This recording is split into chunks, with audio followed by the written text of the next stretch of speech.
तोहरे करन मोर नैहर गए छूटी सासू जी के पूत।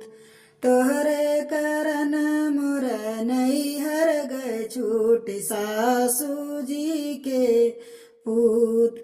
तब तो कहो हमरे महला दू महला, महला दू महला हो महला दू महला। तोहरे तो नाही झोपड़ियों के भूत सासू जी के पूत।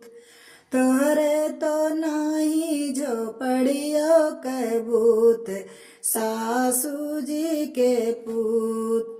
तोहरे करन मोर नैहर गए छूटी सासू जी के पूत।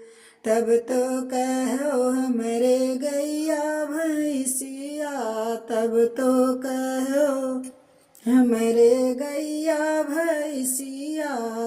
तोहरे तो नाही झगड़ियों के भूत सासू जी के पूत।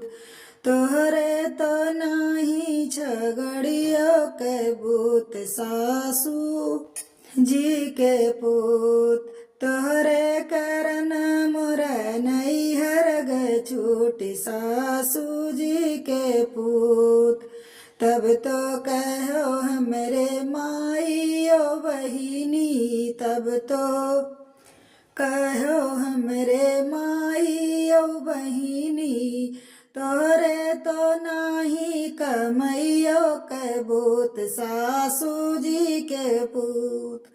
तोहरे तो नाही कमैयो के भूत सासू जी के पूत।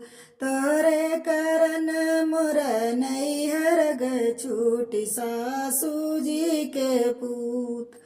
तोहरे करन मोर नैहर गए छूटी सासू जी के पूत।